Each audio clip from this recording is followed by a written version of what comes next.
Good morning. Hey, it's Lindsay here with Paw Prints Around Town. I'm your local trainer and dog walker and pet sitter, and I'm here to give you some amazing tips this week. Today, we are talking about dog walking, and who better to tell you about it than someone who's been doing it professionally for almost 2 decades. I can't even believe it. Anyway, here I am, a professional dog walker, a professional pet sitter, and a trainer, and I have some excellent tips for you. So please stick around and hear all about some great ideas on how we can walk our dog without being pulled down the street. We can walk down the street without fear of our dog getting off leash, of paying attention to us, and creating a stronger bond between us and our dogs and our puppies.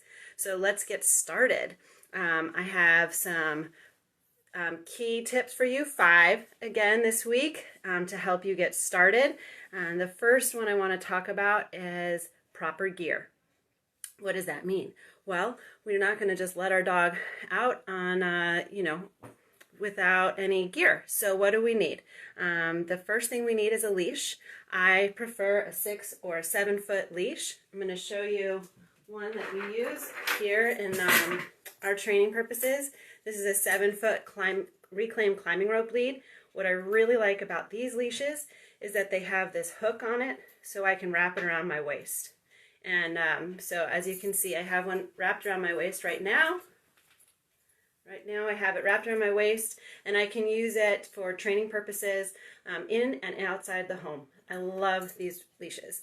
And we have some in stock if you are up for buying one sooner than later. The other thing that I highly recommend is some kind of a harness or something to help direct your dog. And this is a management tool. It's not a training tool, but it's really a great management tool to use when walking your dog. The reason why a collar around their neck can injure them if they get pulled. It can injure anything around their neck. So we do not recommend using any type of a prong or a choke collar on them. And we also say no to retractable leashes. So if you have a retractable leash, please do me a favor and throw it in the trash can, or return it if you still have the receipt. If not, throw it in the trash can. We like to use a straight leash for training purposes, for walking purposes. It's much safer for you, for your dog, and for everybody around us. There are so many injuries that happen due to retractable leashes. So I highly recommend that you get a straight leash. It can be a leather leash, it can be a canvas leash, it can be a climbing rope leash. Any type of a straight leash is going to be more effective and useful and safer than using a retractable leash. So those are the 2 things that are really helpful. If you are going to use a harness, I recommend the No Pull Freedom Harness. And this is what it looks like when it's on the dog. This is what it looks like when it's off the dog. What's nice about these is it has 2 hooks, one in the front and one in the back, as you can see in this picture. You can see that there's a hook here and a hook in the back. I really, really like using that. You can use both to help with your management as far as walking goes. The other thing about it that's nice is that it has a nice velvet strap that goes underneath behind their legs, and so it's very soft and gentle on their body, and it's fantastic. So that's a really good harness. The other one that you may use, this is called a Halti, and this goes over their muzzle, and then it goes over their muzzle, and then you wrap it around the back of their head. And this is nice because it redirects their head. So this is really useful for dogs who have their nose to the ground all the time, and it's really helpful for redirecting them safely. So those are the 2 pieces that I recommend. And let's see, what else do we need? Oh, we need a treat pouch. So treat pouches, it can look like this. This one is part of my Fear-Free certification program that I received. And these are great. You can keep treats in here. I prefer to put a plastic baggie in there so this doesn't get kind of greasy from the treats that you use. But this clips on to your belt, to your pants, to your to your side pocket, whatever you need, and then you always have this with you. I think treat bags are crucial for training, for all training purposes, not just for walking. Are we still talking about walking? We are. So specifically for dog walking, I love carrying these treat pouches. And now I need to tell you something. So I've been walking dogs since 2002 professionally. And when I started out, I did not believe in treats. I thought that they were unnecessary. I thought they were helping dogs get overweight. I thought that it was encouraging them to do bad behaviors. I had a whole litany of excuses for why I didn't use treats for walking when I first started. Over the years, I have learned something new. And over the years, I have embraced the idea of giving treats on walks and treats on training and treats for positive behavior. And the reason why I do this now, and I'm a big proponent of giving these treats, is because dogs want to work for their food, just like we do. We work for our food every day. We're all going to work, we're all going to school, we're all doing our jobs. And dogs, just like people, need a job.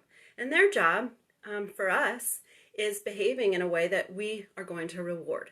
So we're going to reward them for doing good behaviors. And that could be anything from walking nicely on a leash to waiting patiently for their meal. So when I say fill this with treats, I don't necessarily mean the high-end $20 bag of treats that you get from the gourmet pet store. What I'm talking about is rewarding them with nutritious foods. So at the beginning, when you have a puppy, you want to find out what they like. So let's give them a variety. Let's try different things. Let's try hot dogs and meatballs and deli meat and things like that, and cheese, because we want to do high value treats.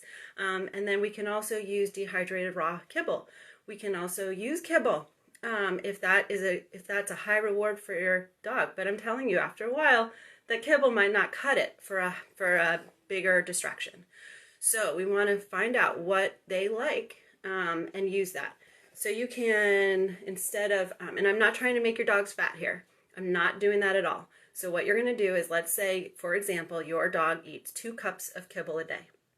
You're going to give your dog 1.5 cups of kibble a day, and the other half is going to be in treat form, meaning when you're doing training, when you're doing walks, whenever you're doing anything that you want to reward them, you're going to give them that other 1/2 cup throughout the day. And you can actually do that with your entire meal. So their entire meal could be done by giving them rewards. So that's my big pitch for doing high value treats. And it's really important to have those with you on walks and in beginning training and throughout training in general. The other thing that I do want to note about treats is that it's not all the time forever. So as they learn to walk nicely, their reward becomes walking nicely. Their reward becomes walking. Their reward becomes having a person who loves them unconditionally, right, and cares for them. So they don't necessarily need the treats as they get older and learn these positive behaviors, right? Just like we don't need bribes to go to the potty, right? When we were kids, oftentimes our parents would say, if you go potty, I'll give you an M&M, right? Well, we don't get M&Ms every time we pee now, but we know that it's more rewarding to go in the toilet than it is to go in our bed. Right? So it's the same thing with dogs. It's the same type of thing where we learn that it's more beneficial to do the good thing, the positive thing, than it is not. So that's the last thing I want to say. So I'm still inside, and we're talking about dog walking. What are we doing inside? Let me tell you a secret. Where do we start training walking? Inside. Start inside, okay? So we're going to start by training our dogs to walk nicely on leash inside. And I just need to give a shout out to Buffy. Hi, Buffy, because she's watching right now. So hopefully you're getting some good tips on how to walk your dog. So getting back to this big secret of starting indoors. So we're going to start our training of walking indoors. And the reason why is because it's the least distracted area ever. So your dog is calmer indoors, they can pay attention to you indoors, and you're going to put them on a leash, especially a puppy. They don't know. They have no idea. So if we start off on the right paw, they are going to have so much more success out in the world. So we're going to put them on a leash, and we're going to walk them around the house. And as long as they stay close to us, and we have like a U, we want the leash to be in a U shape, soft U shape, and they're not pulling, we're going to reward them with what? The high value treats. Okay, so we're going to keep rewarding them for checking in with us. And there are a bunch of cues that I teach in my basic manners class and my beginning puppy classes and private classes about getting them to pay attention to us. So that's a really good skill to learn on how to have them check in with you and have a stronger bond. So that's my big secret. Start indoors. Okay? So once we do go outside, or even inside actually, when they're on the leash, if they start to pull, what are we going to do? Anybody know? I'll tell you. You're going to stop. Stop. Just stop. Stop moving. Don't tug on the leash. Don't yank it. Don't do any of that thing. Just stop. And when your dog turns around and checks in with you and looks at you like, what's going on? And that leash gets a little slacker, you are going to say, good boy or good girl or whatever your thing is that you say to be polite, and you're going to keep walking. And eventually, they're going to learn that when there's a loose leash, they get to walk. And the reward is walking. So there's some other cues also that we can work in on that, but that's the basic, is stop when they are pulling. And then the last thing I just want to say before we end this Facebook Live is to be patient. This is dogs and consistent, okay? So dogs don't go in a linear fashion. They don't learn that way. We all learn differently, and dogs go up and down, and sometimes you have this like 4-month-old puppy who does everything. Great. They're not barking yet, and they're, going, they're house trained, you think, and they're doing all the things that you want them to do. And a couple months later, all of a sudden, they start acting out, and you're like, what is happening?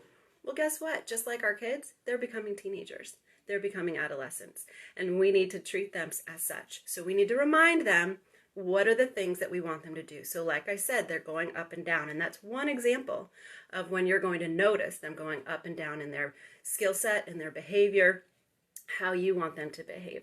So those are the 5 things that I wanted to share with you guys today. For more tips, please check out our webpage, www.pawprintaroundtown.com, and you can come back next week. We're going to have a really great week next week. We are going to be creating, I'm going to give you some tips on how to create your family emergency plan, which includes all of your animal companions.